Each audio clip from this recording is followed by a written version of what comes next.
Et bien bonjour tout le monde, j'espère que vous allez bien. Moi en tout cas ça va. Cette année ça a été plutôt bien on va dire pour ces vacances au niveau des locations. Cette année je n'ai que 2 sinistres pour le moment par rapport à l'année dernière où j'en ai eu 11. Je suis même étonné. Mais aujourd'hui je fais cette vidéo surtout pour les propriétaires qui me posent encore des questions du pourquoi je contrôle à chaque fois mes véhicules à la retour des locations. Pourquoi?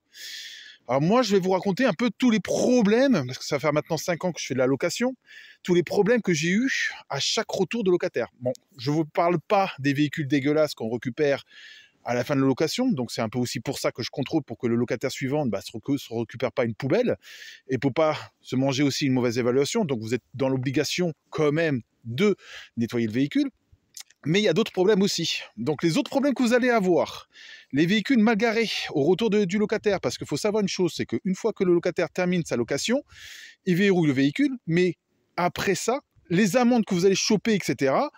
Alors, normalement, Gatorade, ils vont passer à peu près 2 ou 3 heures après la restitution du véhicule, comme quoi les amendes, c'est eux qui vont le payer. Mais c'est complètement faux. Moi, je vous le dis tout de suite, parce que moi, par exemple, j'ai mes locataires qui garent mes véhicules sur les parkings privés, là où c'est interdit. Voilà. Donc, le problème, c'est que des fois, mes véhicules sont pris, sont embarqués à la fourrière et je me retrouve dans la merde. Eh ben, vous aurez beau à demander à la plateforme des remboursements, etc. C'est comme ça que vous allez l'avoir. Voilà, bien profond et c'est tout de votre poche. Donc voilà. Donc c'est 139 € pour sortir un véhicule d'une fourrière. Donc pour une location qui vous aura rapporté que 50 balles, voilà, vous vous êtes bien niqué derrière. Pareil pour les amendes et tout le bordel. Voilà. Donc déjà par rapport à ça. Après, autre problème qui m'était arrivé, bah, les vols entre locataires. Il faut le savoir que le problème, c'est que si un locataire il oublie son téléphone ou son portefeuille dans la voiture et que le locataire suivant prend la voiture, bah, il y en a certains, bah, ils ne sont pas honnêtes et qui vont piquer le portable ou le téléphone, le portable ou le portefeuille. Voilà, ça c'est aussi un autre problème. Donc ça m'est déjà arrivé une fois, un locataire qui avait oublié ses iPods, je sais plus quoi. Moi je lui ai dit que j'avais regardé derrière, alors je les ai pas trouvés.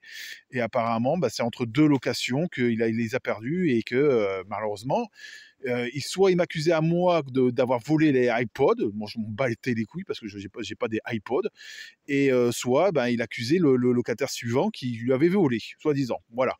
Donc moi, je contrôle quand même toute la voiture à chaque retour de location pour être sûr qu'il manque rien à l'intérieur de la bagnole.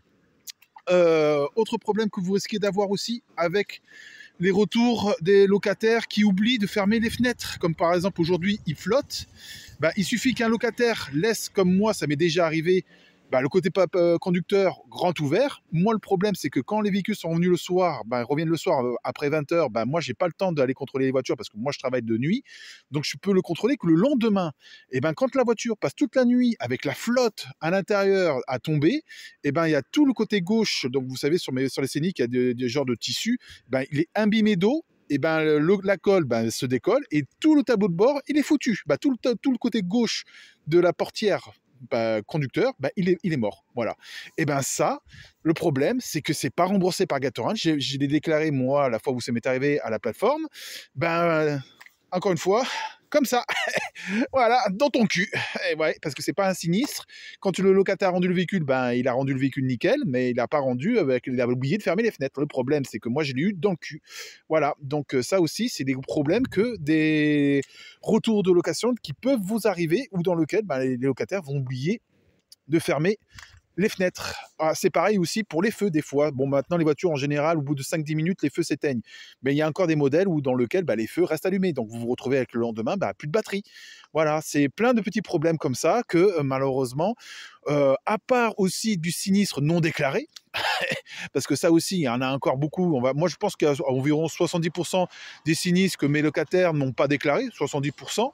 Il n'y a que les gros sinistres où dans lequel vous verrez vraiment le locataire qui va déclarer le sinistre. Mais les petits sinistres du style des rayures ou des trucs comme ça, soit ils vont essayer de le camoufler et après le cacher, ou soit ben, ils vont pas le déclarer du tout. Donc c'est à vous, ben, au retour de location, de faire un tour du véhicule pour être sûr que ben, il n'y a pas un sinistre qui n'a pas été déclaré.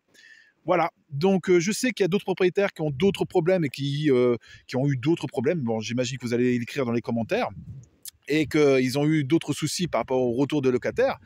Mais moi, en général, voilà, c'est pour ça que c'est à cause de tous ces petits problèmes-là que je vérifie toujours mes véhicules au retour. Voilà, sur ce, ben, je vous souhaite tous une très bonne location, une très bonne journée. Moi, ben, là, je vais rentrer, j'ai fini de nettoyer mes véhicules. Et bah oui, on est dimanche, mais on travaille H24 chez Gatorant. On est des travailleurs non déclarés. Et bah oui, même si on paye de l'URSSAF et tout le reste derrière, en attendant, on n'a pas de contrat de travail ni rien. Mais ça aussi, ça c'est bien un autre problème. Mais bon, j'imagine que c'est des choses qu'on discute un peu sur Facebook et qu'on se rend compte un peu de la magouille et du système qui est mis en place. Ça va vous rapporter de l'argent, mais c'est quand même du travail derrière. Voilà. Sur ce, je vous souhaite tous une très bonne soirée. Je vous dis à très bientôt.